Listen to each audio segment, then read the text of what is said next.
So that's why this smuggling is going on. And therefore, you must now start preparing to convert to the thorium reactor. And the thorium reactor is the cleanest of all the nuclear reactors we have had, plutonium or uranium included. Similarly, tomorrow, you want to strengthen your country, you must find a substitute for crude oil.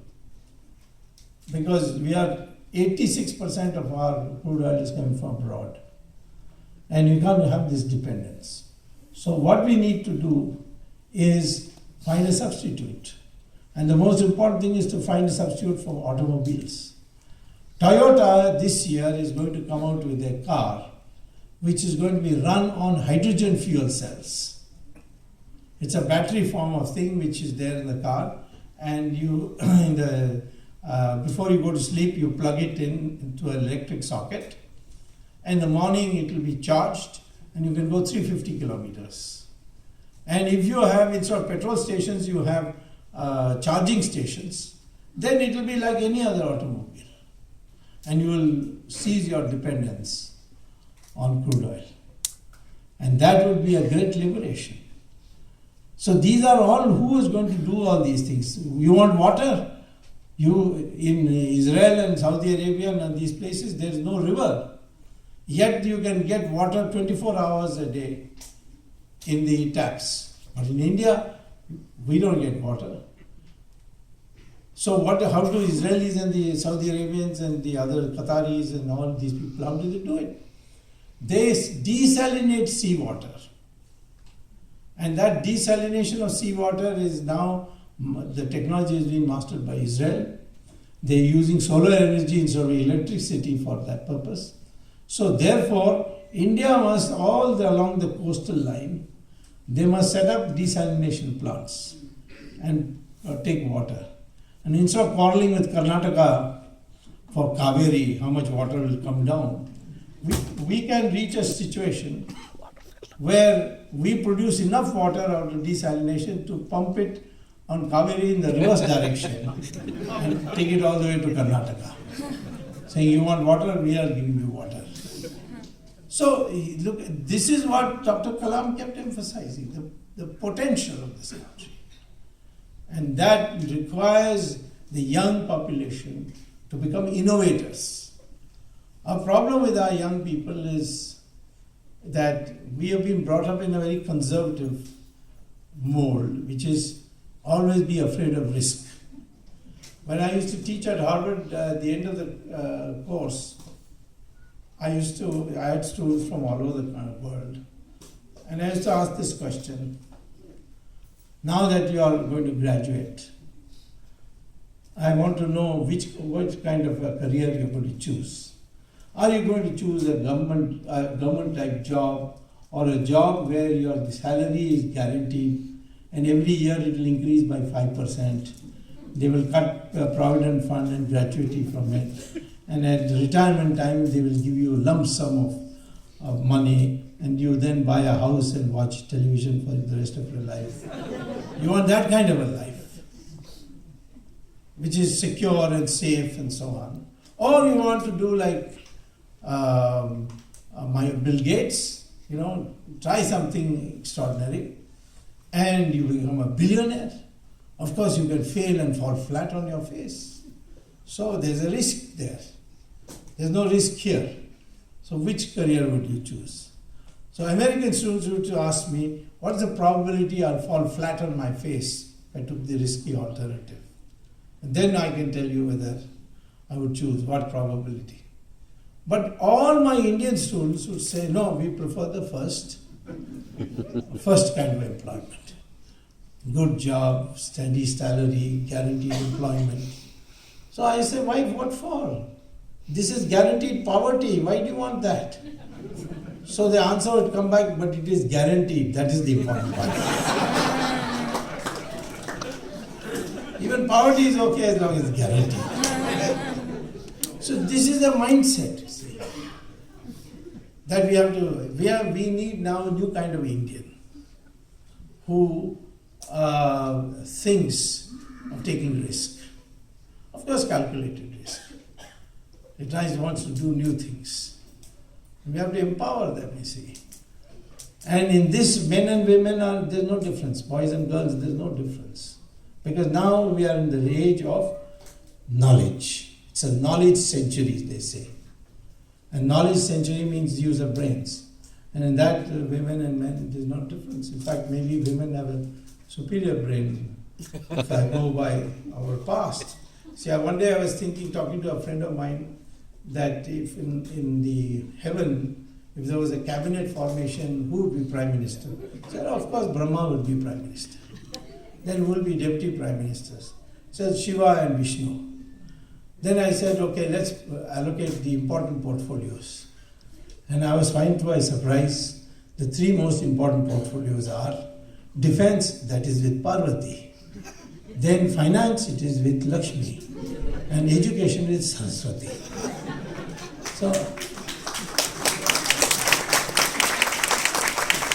I said, you mean male gods got nothing? So my friend said, no, information broadcasting to Narad Muni. I mean, today we see in the examination results, girls are coming out far ahead of boys.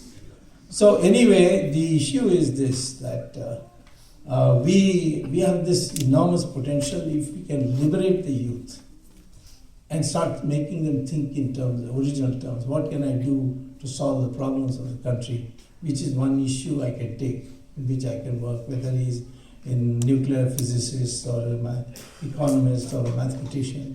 These are the ways the mindset has to change. And it can change. You see, I don't think that, I think one of the things we need is that our people have developed over the, especially after Macaulay wrote these history books, and he made you feel inferior. And that inferiority complex continues. For many years we used to think that if the British had not come, India would never have been one country. And that's totally bogus, you see. It's not, in fact, India was a decentralized country. But whenever crisis came, we came together. Take Mahabharata, you see. Mahabharata war was fought with kings coming from all over India, without exception. Some came to take the side of Pandavas, some came to take the side of Kauravas. Most people took the side of Kauravas. Only a minority sided with the Pandavas. But Pandavas had Krishna, so that made the difference. So, but for instance, the Travancore Raja, he came all the way to Kurukshetra. But when he saw brothers are fighting and over petty things about property and so on, he said, I will not side with either, but I'll cook for both. So he provided the food for both armies. So there it is. Or Rama, when Rama went to, when he reached in Karnataka, Kishkinda, where Bali and Sugriva were there, that time Lakshman said to Rama that why you want these monkeys as your army? You see, you ask your brother to send the army from Ayodhya. So he said, no, I can't do that because we are one country. And these people, what do they think? All this army comes here, they'll have to feed them, look after them, and they will feel that we think they are inferior. We have to make do with them. Of course, as a consequence, he had to kill Bali. And there also Krishna raised this question, why Bali was a much better human being, this Sugriva is a hopeless debauch, why are you helping him? He said the problem is that Bali has signed a defense pact with Ravan. So his troops are all committed to Ravan. And I have to go to Lanka. And where will I get the troops unless I kill him and make Sugriva the king? Then I can take the army. Then I'll get an army. But Bali was much, how to fight Bali? Because he couldn't fight Bali directly. So therefore he had to hide behind a tree and kill Bali. And Bali, while dying, he said to Rama that what kind of a coward you are, you're supposed to be a Kshatriya. You should come before me and we could have had a straight fight. Where is your morality? Then Rama says, who are you to give me a lecture on morality? You stole Sugriv's kingdom, you stole his wife, and now you give me lectures on morality. Morality is between two moral individuals, not between a moral and immoral person. So these lessons are there, also are one way of thinking. Recently, some research has been done on DNA. And that research, you see, shows that we are one people. Contrary to the popular impression the British had foisted that there were two communities, Aryans and Dravidians. Aryans, previously Dravidians were ruling, then the Aryans came through Khyber Pass and drove these people, Dravidians, to the south and established their kingdom in the north. That is a totally bogus history. There is no proof for it. And we are different people, it should show up in our DNA. I tested that, I looked at the research. It's published in the Journal of Genetics of the University of Cambridge. And it shows that, tests show that Indians across India, even northeast, where people say they look like Chinese, they're not Chinese, they're Thai. But the Thais came to India, settled in India, adopted Hinduism, and founded a dynasty called Ahom dynasty, which was one of the fiercest dynasties. They never allowed any foreigner to come anywhere near there. In fact, the Mughals got the worst defeats at the hands of the Ahom dynasty. Anyway, they too even have 80% common DNA with us. And whether it's North Indian, South Indian, East Indian, West Indian, whether it's a Brahmin or a scheduled caste, or whether it is a Hindu or a Muslim, all have the same DNA. Now, how do you then say that we are, different, diverse people and so on? That creates a feeling that we are not one country. That one country, that feeling doesn't come, because this is the truth is that we are one people. And I tested it once also, because in Bombay there was a leader called Raj Thackeray, who said, all these UP walas are coming here and taking away the jobs of our Marathis who used to drive taxis. They have taken over the taxi trade and so on and so forth. And they should all go back because they are UP walas. So I thought I will do a DNA test, you see, of both a UP wala and Raj Thackeray.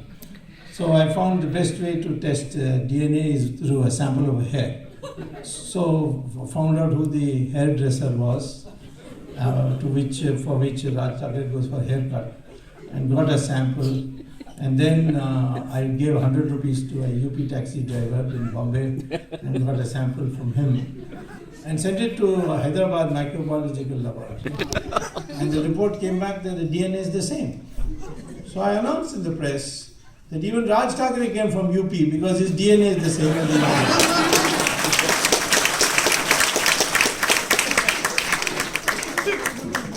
Now, if the Muslim DNA is the same as Hindu, it means that their ancestors are also Hindus. I say, what's wrong with admitting it?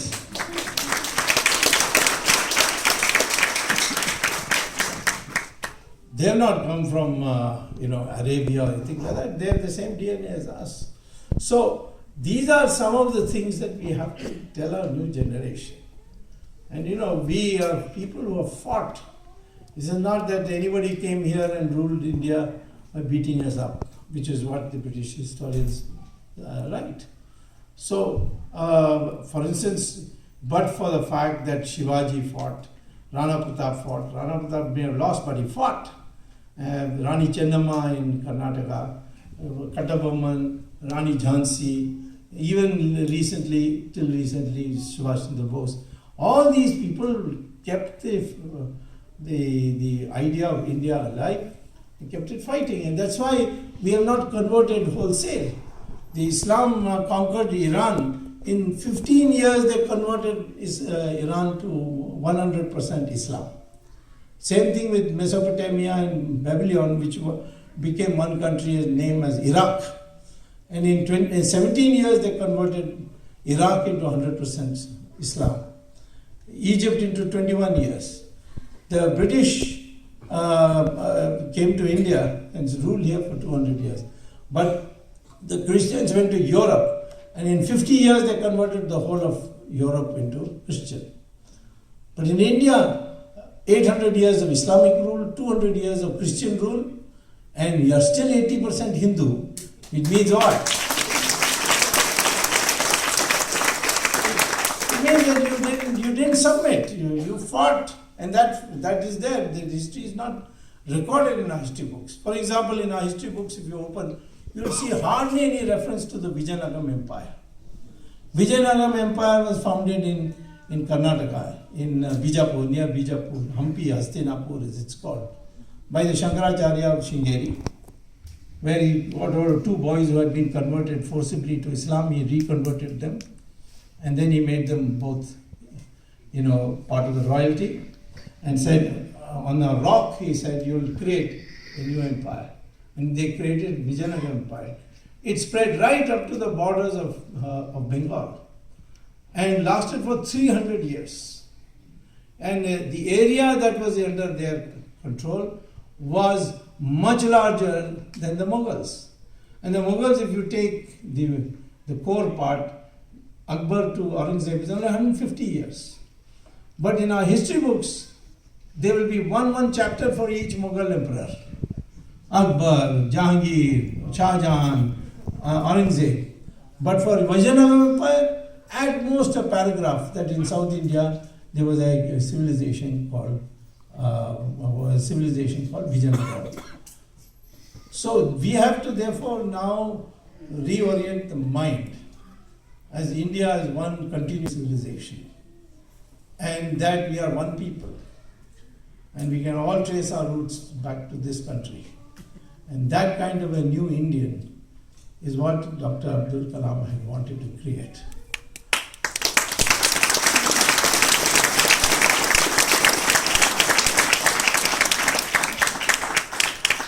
So in my opinion, you are NRIs. I saw young girls singing Sanskrit songs. Today, I would say that all parents should insist that children learn Sanskrit. And you want to know the reason why? It's not because it's Indian. It's just connected to the Hindu tradition. You just see Google and type NASA and Sanskrit. And what does that show? That the Journal of Artificial Intelligence says that the most computer compliant or computer friendly language in the world is Sanskrit. And knowledge to be stored in that. If you write Sanskrit and British schools, you'll find a list of schools which have made Sanskrit compulsory. Today I saw a news item that there's a craze in China to learn Sanskrit. So the Sanskrit grammar has not been improved since Patanjali, you see. It's so well developed. So I am saying, and we need to also understand that Sanskrit vocabulary is in every language. In Malayalam it is almost 80%, in Bengali it is even more, 85%. In Tamil also it is 41%. Once I told Karunanidhi, that why don't you allow Sanskrit? We thought after all 41% of the words in Tamil is from Sanskrit. He said, no, not true at all. So, there's not a single word which is Sanskrit. So I said, but your name is Karunanidhi, that itself is Sanskrit.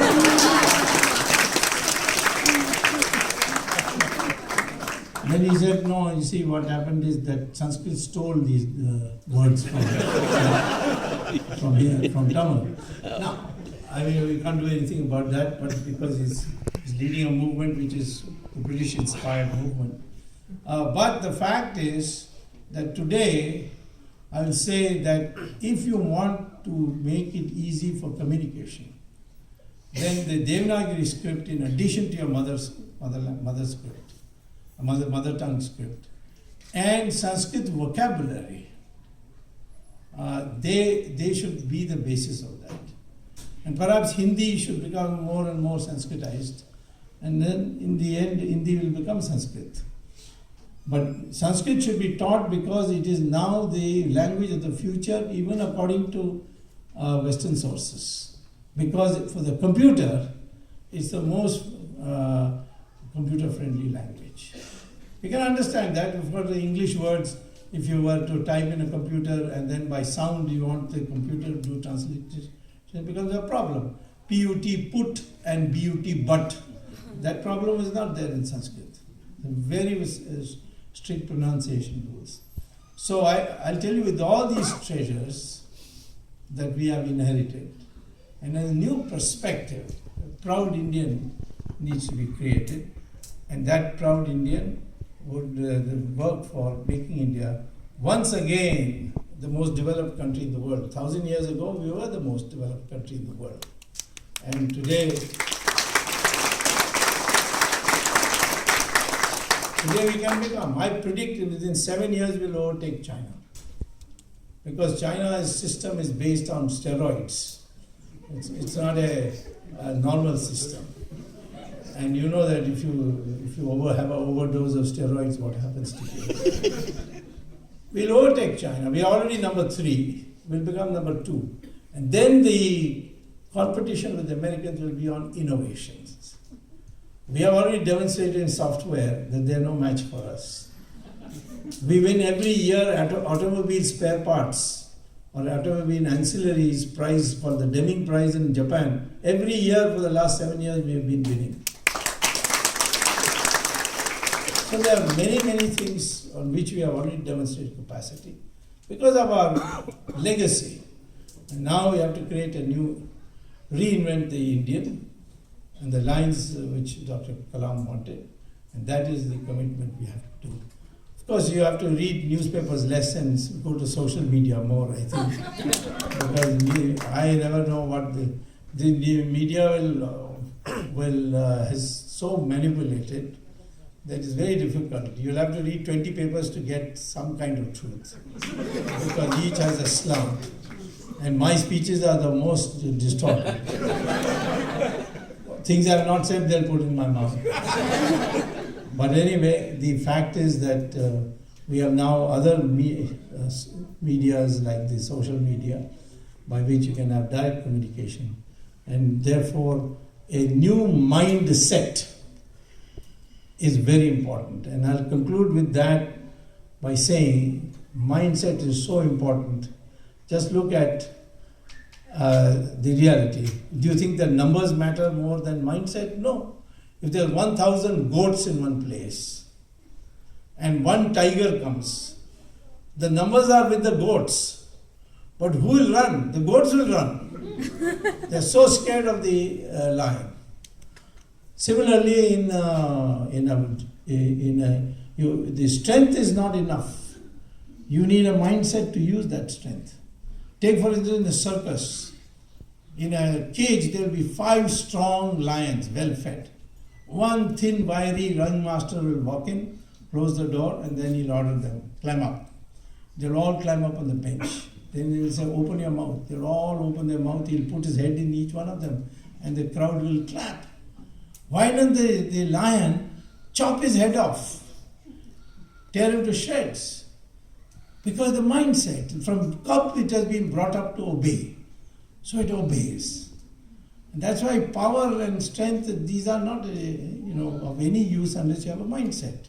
People used to ask me why Manmohan Singh refused to overrule Sonia Gandhi. She has no power, he had the Prime Minister's chair with him. I said, he may be a Singh, but he's a circus Singh. Singh is lion. So this is the thing, you see, this is the mind very important.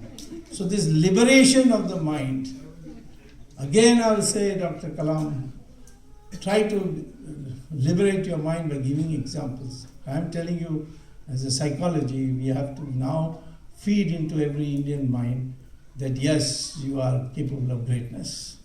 Yes, you are not somebody who has been created by a foreign ruler, like the British, but you are people who have been kept behind because of that. Now you've thrown away the shackles. Let us stand together as proud Indians and make India a developed country again. Thank you very much.